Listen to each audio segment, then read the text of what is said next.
I'm not sure where I put my bunnies. I set fire to a lawyer's briefcase. It's actually quite bouncy. I'm like the Jackson Pollock of tablescaping.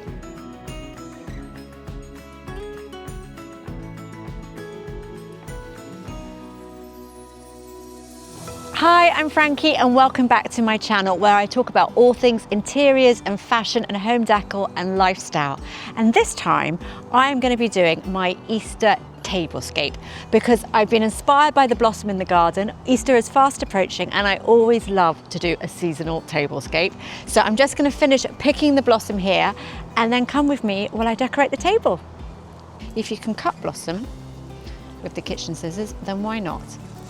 I'm just going to go and get some daffs as well. In heels, in the garden. It's been raining so much that it's actually quite bouncy. It's like a sponge. If I was wearing stilettos, I would have got stuck by now. But here she comes. Right. They're getting a bit windswept, so it's probably quite a good idea to pick a few because with the wind picking up, they're going to not be here, which is really sad. Daffodils are one of my favourite flowers, mainly because they're yellow. Okay, got a few little ones. Look at the mushrooms on the trees. Mega.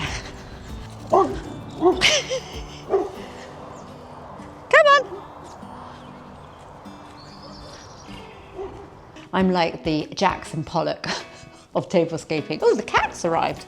I spilt gravy, hot gravy, on Miriam Stoppard's lap. It's a bit dirty. You're only allowed out once a year. People tell you there are rules to this, then they're lying. So this is what I have kind of gathered together for my Easter table. And I love doing Christmas and Easter tables, and I also do Halloween. And I just sometimes just do theme tables just for the fun of it. But some of the stuff I've already had for years, and some is new that I've bought. I like to buy a little something new each season. It doesn't matter whether it's like a Christmas bauble or a bunny, or in this case, a Easter egg garland, but I just think it's nice to add something new. And also things get broken or they, get messy or whatever. So this is what I'm going to start off with. I'm not sure where I put my bunnies, but I'll find those in a minute. What I would get new this year are some new tablecloths, partly because I never buy massively expensive tablecloths because they get trashed.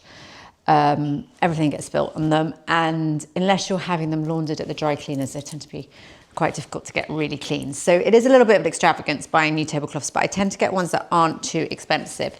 And I often layer them up and use them around the house as well. So it's not like they are disposable. And I might bring out some other ones to layer up, I'm not sure. But I got these from Dunelm. They had two pinks. They had a kind of sugary pink, like the roses in my dress. And then they had this sort of blush pink.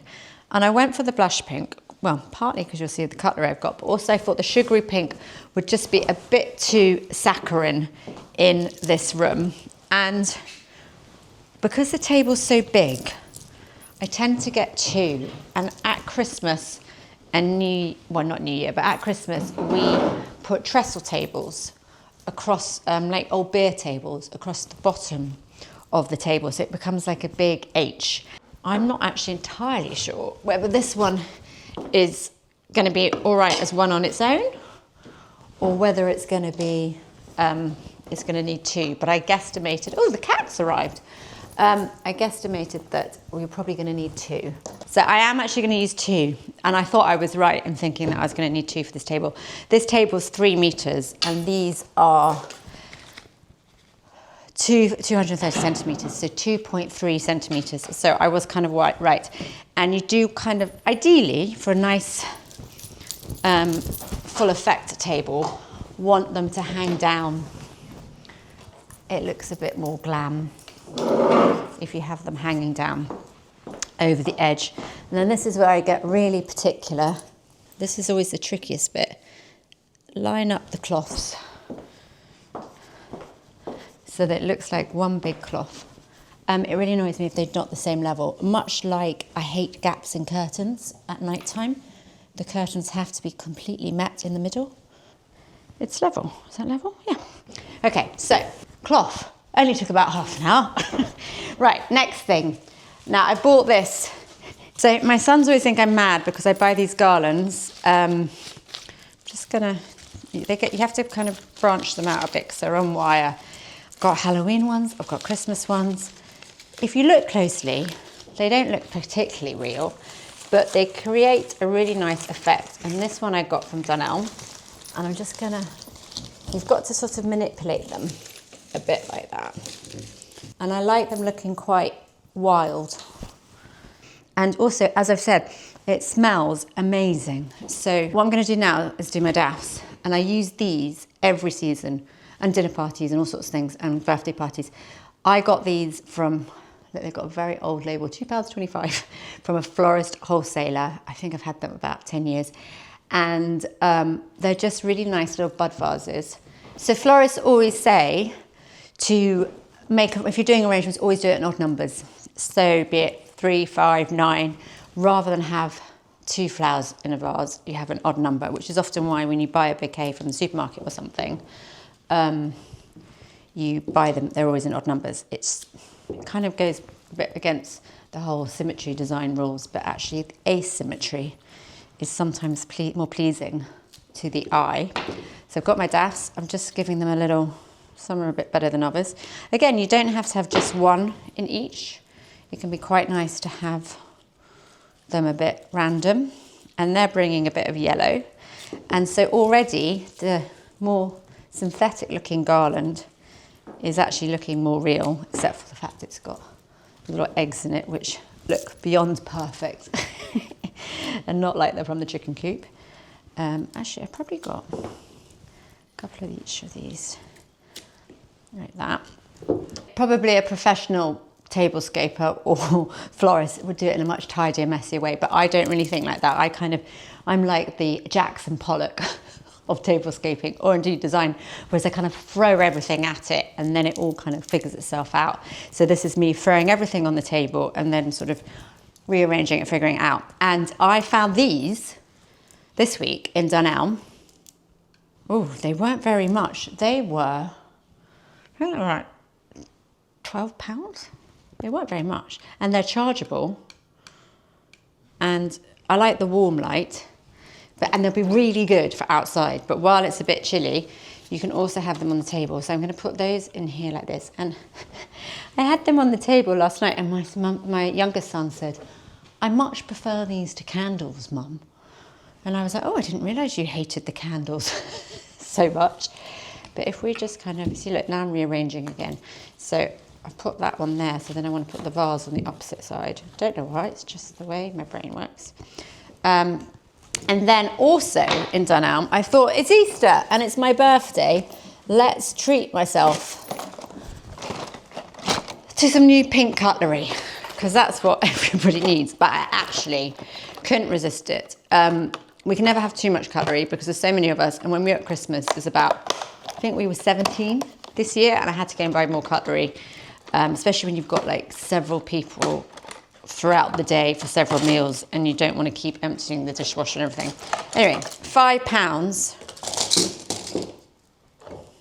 They're actually really nice for £5.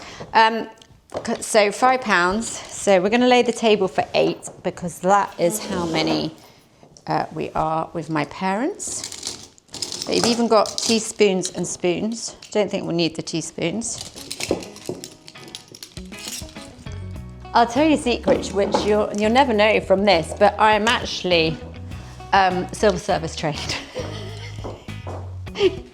One of my many jobs was working for a catering company. So they trained me up in civil service, and I had to do this very, very fancy lunch in Westminster for the grace and the good of some philanthropists, guest list, and I spilt gravy, hot gravy, on Miriam Stoppard's lap. So then they took me off table service and they put me on the cloakroom. And again, it was a very fancy event in St James's in a modern office block. And I was taking everybody's coats and suitcases and everything. And unbeknown to me, the uplighters in the hallway bit of where they decided to do the makeshift cloakroom got hot. And I set fire to a lawyer's briefcase with all his documents in it. So, and was seconds away from the whole sprinkler system going off on the entire party. And the lawyer was very cross because it was one of those computer cases, so it melted. And the documents were very important apparently, and he made a huge fuss because I'd melted his documents, which is understandable. So then I got transferred from I think I did one more cloakroom job, but that was it. And then they decided to put me in the warehouse and label the jam. And that was the end of my silver service career. I'm now going to do the plates. I have quite a lot of crockery, so I wasn't quite sure what I was going to go for, but I think as the pink cutlery, I'm going to go, and it's quite Eastery, with these ones from Asda, which have got pig bows on them. And then I've got these lovely vintage green glass, which I also have the matching water glasses as well. So I'm going to put those on the top, which just slightly breaks it up a bit, and it doesn't look quite as sort of twee, like that. And I don't really have starters very often, but I just think it's nice to have the plate on the top. It looks nice, and also you can then put it to one side and it could be a side plate. Oh, that one's a bit dirty. And then a bit dusty. They're not going to eat off, it's fine. Or bread, in which case I will wipe it properly. I promise. So what actually I'm going to do is I've only got 4 of those, so I'm going to alternate them. This is always a really good trick if you've got more people than you usually have coming over. I think it's nice to kind of mix things up a bit, and it gives that sort of eclectic feel. And so not everything has to match, and therefore alternating your plates adds a bit more interest and texture, but also it's just practical. Nothing has to be matchy. They all kind of go together. And we're going for Easter for pinks, greens and yellows of varying shades with apple blossom climbing over your plate. Right, so that's the plates. Then likewise, same philosophy. Haven't got all matching napkins for this one. And I want to add a bit more pattern because Easter is, I guess if painted Easter eggs, it's nice having zigzags and different patterns like that. So I've got these lovely Birdie Fortescue napkins. So sometimes I put the napkins like that. I don't make swans or anything else. Or sometimes I put them on the side with the cutlery, which looks quite nice because the pink's contrasting. But today I think I'm going to put them in the middle like that. It kind of finishes off the plate. And again, I'm going to alternate. So I've got the zigzags, well, they're sort of diamonds actually, and the stripes. But actually, I'm going to put the stripe on the bows like that. And I'm going to put the zigzags, oh, I don't know. No, I think that one on that, and that one like that. And then I'm going to go around because I like to mix and match. So that will have a stripy one. I mean, literally, there are no rules. And if people tell you there are rules to this, then they're lying. Because I think everybody's table should be how they want it to be. And that's basically my whole approach to interior design. When I have clients, people say, oh, what's your style? And I say, oh, my style's probably quite English, eclectic, I don't know, mishmash, colours and fabrics and textures. But fundamentally, it's, when I'm doing clients' jobs, it's what works best for them and how they live in their homes. And likewise, for you, it's what do you like? And I can kind of guide you towards how to do that. But I don't think there's any hard, fast do and don'ts because it's very personal. It's just like how you dress. Some people's bodies are different and they'd like to dress a certain way to emphasize different parts of their body, or they like certain colors, and other people like it different ways. And the same with interiors, and indeed Easter tables. So that's that. So these glasses are also, I got them when I got the antique glass plates, which was basically, they're vintage ones, and someone was having a house clearance, and she just had this box of all this green glass, and I collect green glass, along with novelty ceramics and jelly molds and all sorts of things. And so I just bought the whole lot, and it was about, I can't remember, like 60 quid for the whole lot. It was amazing. And I've had them for years now, and they're very chunky. I would reckon they're probably 60s, because that's sort of the style, but it picks up the glass. And again, really good for Christmas, really good for Easter, really good for just every day. But I tend not to use them every day because I like them so much and I don't want them to get broken. And then, how many more do I need? 3 more. So I'm going to do tumblers for everybody, because you've got to stay hydrated.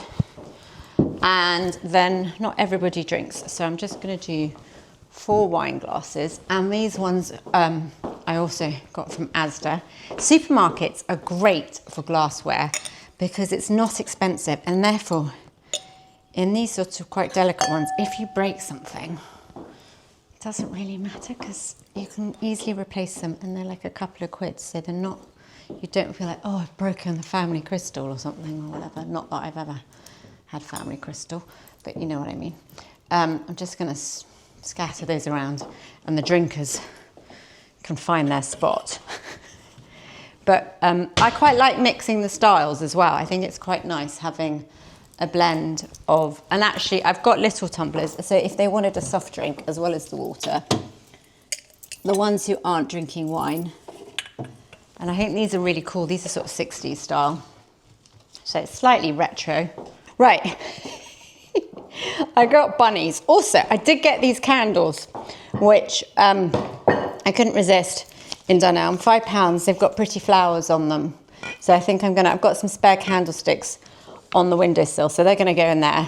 I was thinking about putting them on the table, but I like the lights. Right, this chap, can't remember where I got him, but I see them floating around. He's a little mossy bunny. But he's got no bunny friend who's the same as him, so he's just going to go in the middle like that. Again, I'm not really sure where I'm going to put them, but we'll figure out.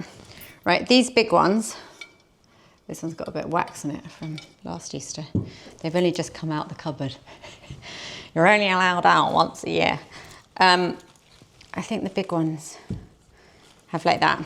And I always think it's quite nice to get them facing opposite directions so that they're talking to both sides of the table. Social etiquette, social bunny etiquette. Oh, I don't know what to do with you. You can face out to the garden. There we go, whoever's sitting there. And then these ones, these are from Mrs. Alice. These are designer bunnies. And my sister-in-law gave them to me because they've got cabbage wear. And what I do sometimes is I put lots of Cadbury's mini eggs in them, which looks really pretty. But I haven't bought the Cadbury's mini eggs just yet. So I'm going to put them in there, and I'm just going to put eggs in them. And that'll be very boring for the children, but will look really pretty. Because they've got enough chocolate going on at the moment, and we've got weeks of Easter eggs to be eaten.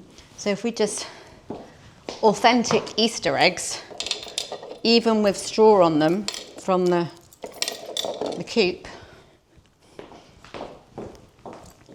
There you go, look. They might just stay on the table as my egg supplies. Honestly, my children think I'm insane. But these things make me really happy.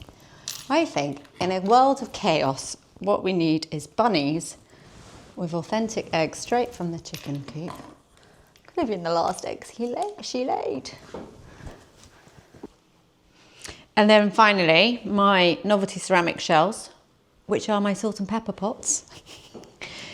They can keep the lonely green bunny. I don't think he's lonely, I just don't think he's got a matching friend. He's a seaside bunny because he's emerging from the shells of salt and pepper, but So I've got my novelty ceramics with my bunnies and then my shells. And what I'll also put on probably are my little cabbageware bowls, which will have olives and things like that. Or if the children are lucky, some little mini eggs. But so this is my table, an impromptu Easter table.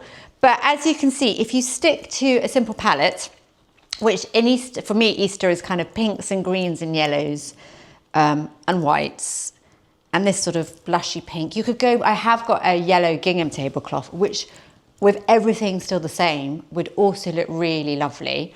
Or you could have a really deep green tablecloth or a brighter pink, but I just wanted this one to be a bit more muted and subtle because I don't think you have to like scream it. It's just little nods and it makes it more kind of sophisticated in a way, just having little nods to it. But then there's nice little bits of amusement for people to look at and kind of kids enjoy. And that's my Easter table. And nothing has to go exactly the same. You can have mismatched plates and knives and forks and napkins if you want. But if you stick to the same colour theme, it will always, and it's the same with interiors, if you kind of stick to the palette, it will always kind of go together in the end. I think spring and Easter are my favourite time of year. I do love Christmas, but I'm not a fan of the cold. And often Christmas is quite stressful because it's so expensive and you've got to host so many people and you're constantly doing wrapping and dishwasher and entertaining and cooking. Whereas Easter is, I always think, is a bit more relaxed. And it's sort of, I know it sounds cheesy, but it's kind of like, it's the start of winter being over and happier kind of sunny days and longer days and rebirth and all. I mean, I get so excited when I see the snowdrops and the crocuses come out. Like I was literally on the motorway the other day and there just happened to be a few little crocuses on the lay-by. And I was like, oh my God, spring's nearly here. And it was pouring with rain and you just know that there's sort of lighter days around the corner. And also my birthday is normally on Easter. It's not this year because my birthday's on a Tuesday this year, but my birthday often falls around Easter, Easter Friday, Easter Sunday, Easter Monday, or Mother's Day. So it's kind of being a mother and having a birthday around those times is always sort of makes them more special to me. And my eldest son was also born in March, so kind of spring and Easter. So I've got a lot of sentimentality around this time of year. It's just a lovely time for family and whatever it means to you, it's just a chance to sort of get together, make things look pretty in my case because I like doing that, eat chocolate and have a chilled out time. And celebrate my birthday, if you so wish to do so. So I hope you have a lovely Easter and join me next time for more fun interiors and fashion and handy hints and more Frankie's Fixes, and subscribe here.